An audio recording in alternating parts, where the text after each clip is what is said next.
Jonathan, we saw a slew of reports come out over the weekend about a number of researchers who were working at Facebook who were saying, apparently internally, that Facebook was not doing enough to prevent some of the content around the insurrection, around some of the issues during the election.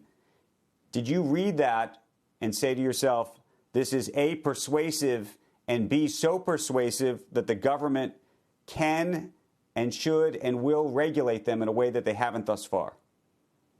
Well, thank you for having me on this morning, Andrew. And I guess what I would say to start, because I've been on your show a few times, the news is certainly shocking, but not really surprising.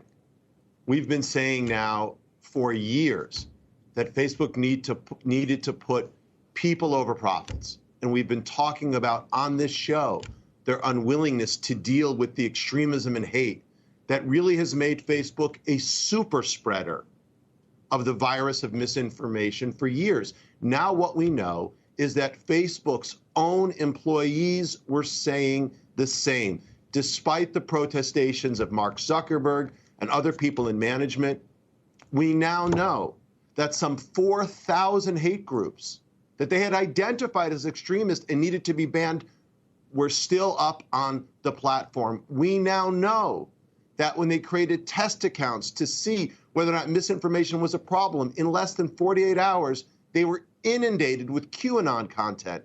And we now know that Facebook's own employees on their internal message boards, as you were saying, were stunned at the fact that management wasn't doing more and essentially lying to the public about the role of Facebook groups and their other products in facilitating the insurrection. I mean, for a long time, we've talked about the miracle of big tech, but big tech looks more and more like big tobacco. And for Mark Zuckerberg, who I think wants to be seen as the next Steve Jobs, Andrew, he's really the next Joe Camel, because the lying and the obfuscation really calls to mind what we saw from decades and decades when big tobacco lied and misled the public about their own internal studies. That's the metaphor. And again, if you go back to big tobacco, what we know is they had to pay out hundreds of billions of dollars in fines because, again, they misled the public. Or even, look at Purdue Pharma, when it was revealed that they knew that their opioid products were addictive and still marketed them.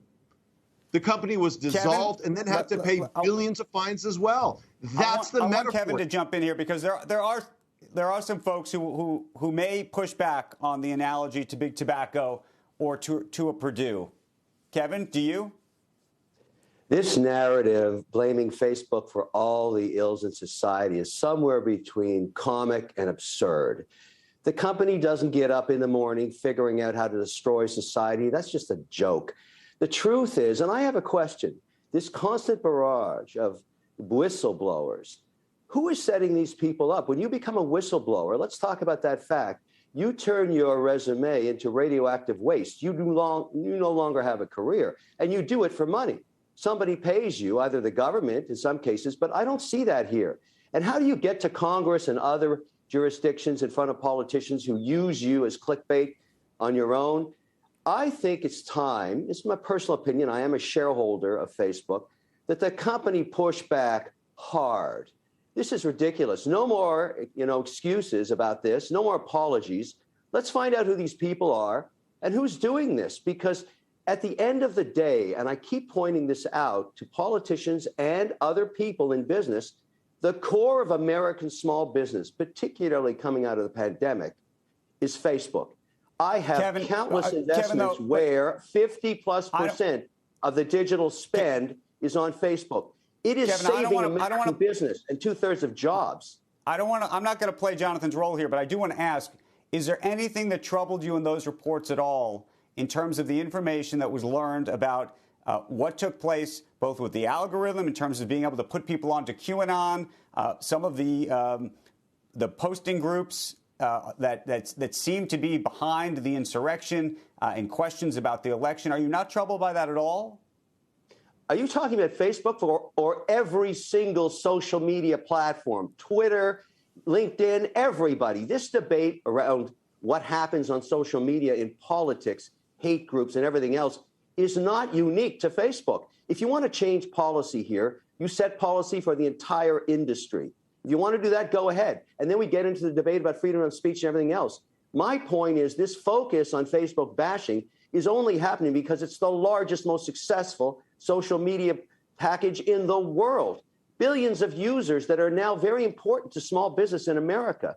66% of our jobs are some way tied to small business. Right.